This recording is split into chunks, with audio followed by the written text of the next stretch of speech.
93.7 JR Country, Graeme Dana from Afternoons with Thomas Rhett. Thank you so much for joining us today. Oh, man. Pleasure is all mine. Thanks for having me. Yeah, we super appreciated the Bring the Bar to You tour coming to Canada right here in Vancouver. We are your first stop. So stoked. Tell us, like, how do you get ready for the show? Like the hour before the show when you hit the stage, what are you doing backstage? Probably pacing around the bus, wishing it could start now. Yeah. I don't do well with downtime, to be honest. I'm learning how to get better at it, But the hour before, I'm trying to think where I am. The hour before the show, I'm probably watching the end of Jordan Davis's set, and I'm about to start getting hype with my band, putting on some music backstage. Going through in my mind how the show goes, making sure I don't screw any of the lyrics up, which I probably will. Y'all have some grace for me. But yeah, I mean, just I would say like, what's a basketball player doing before they're about to go play? They're getting hyped. They're getting hyped up with their teammates. So that's kind of how it feels for me. You got that Mamba mentality.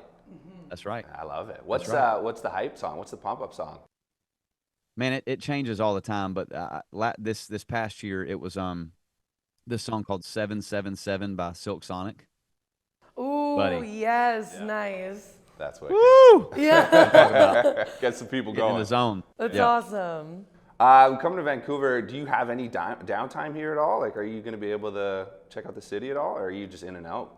Because you're busy. I've got one day Yeah, okay. to explore. And last time I was in Vancouver, I only had one day to explore. So I need to do it right. Yeah, no, I mean, hey, we're very lucky we live in a beautiful place, and we're just happy that you'll be here to see it. We got For mountains, sure. we got ocean, we got city, we got it all. Dude, I know it's like I've only been there like twice, but it is one of my favorite cities that I've gotten to go to. My wife and I, what did we do? We rented bikes and rode to what's the main park? On the seawall in Stanley Park. Stanley Park. Yeah, yeah. Yes. That was awesome. Yeah, we did that. Nice. I mean, I'll probably you'll see me out there with a shirt on that says I love Vancouver, getting coffee somewhere. So I love that. We'll get you a discount on that. That's awesome. You just had your annual Kansas duck trip pretty recently. Tell us Yeah. about that. Like, who goes? How long has that been a tradition? What do you guys do out there? yeah. Well, it's only been happening for 3 years, so I don't think really anything is a tradition unless it's been going on for 5. So it's like a semi-tradition. Okay. But one of my best friends' name is Ford, and 2 years ago we started going to Kansas for his birthday, and so every year the group kind of changes. But this year I was in charge of it, and I was quickly reminded that I'm not a tour manager for a reason. That is so. Everything that could have gone wrong did go wrong with travel and all that kind of mess. But we made it, and it was a blast. And I got dinner for about 6 weeks in There my you freezer. go. Nice. Nice. Yeah. This is more a question for me because my wife and I are trying to start a family here, and so I ask Oh, every cool. dad, "What's it like being a dad, dude?" How much time you got? Yeah. Oh, how much time you got? Yeah, Really? no, not a lot. Not a lot. We know. Dude, I've been thinking. I don't know. It is the hardest, most amazing thing that you'll ever do in your life. But I'm convinced that nothing that is amazing, that is not hard, it actually wasn't amazing. Mhm. You know what I'm saying? Anytime I feel like anytime I've done anything hard that actually paid off, when it pays off, you're like, God, if it weren't for all that other stuff, then this wouldn't be near as cool. So, all that to say, get prepared to be really tired. Yeah. I just live tired, but I've learned how to live tired with joy. Nice. That's where you got to get Yeah. to. Yeah. Yeah. And you're actually solo parenting right now. I saw that Lauren left you a little Yeah. note with the whole to-do list. I'm like, Thomas, how's it going? Did you get the Yeah. kids to school on time with the lunch and the snacks? Hey, we were early. All right. Yes, Attaboy. nice. Love that. The ponytail did not look good, but Hey, it you was did it your was up. best. All right, it was out of her eyes, and so mission accomplished. So, Nice. That's yeah, awesome. when my wife leaves town, it's just like I look at her before she leaves, and I'm like, hey, go relax, I got this. And right when she leaves the door, I'm like that was a lie. I do not have this. I don't have Plain this. lie. Yeah. So- Well, what's it like being the only guy in the house? That's how I grew up, so I got some experiences. Yeah. But what's that's like for you? Man, it's wild. I mean, I've got one lab that's a boy, so we There you go. we share that. Yeah. Yeah.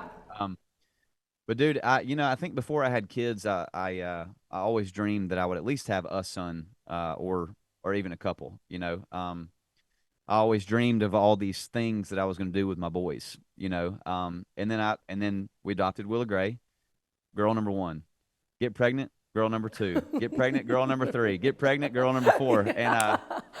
And so I think the Lord just had different plans for me, and I think what I've learned through this process is like, dude, it don't matter. Like, dude, my girls, they just want to do what I want to do. Yeah. They watch me and they go, hey, I want to fish.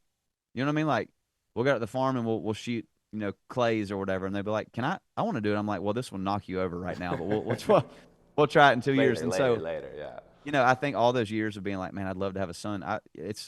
You take what God gives you and you go, this is amazing. It's a gift regardless to have a healthy child. Yeah. Like, that's just a straight up gift. So I don't take it for granted, and I love them. God, they're the freaking best. So. Thomas, we know you're super busy. We really appreciate the time. The people want to know, what is a basic life skill that you have trouble doing? Like tying a tie, ironing a shirt, mowing the lawn. I don't know. What's your thing? That I have a hard time with? Yeah, like you struggle with it. It's not so easy. What would that be? Brushing my teeth for the full 2 minutes. Oh my gosh, yes. We've talked about that. 2 minutes is a long time. It's a long time. It is. Like, my wife will be in the middle of brushing her teeth, and then I'll start, and I will still finish before she did. So, and every time I go to the dentist, it's the same story. They're like, hey, man, you been flossing? I'm like, nope. They're like, all right, well, that is why this takes so long while you're here. Yeah. So. Yeah. Thank you so much, Thomas. Thomas, Rhett, man, thank sure. you so much for taking time out of your busy day to chat with us. Really looking forward to seeing you, Yes, Cameron we're so Marlowe, excited. Jordan Davis, February 9th, Yeah. Rogers Arena. It's going to be great, man. Can't wait. Yeah, I'm looking forward to it. Y'all have a good one. Thanks for your time Thank you this so morning. much, Thanks, Thomas. Thomas. Take Cheers, care. Peace. Peace.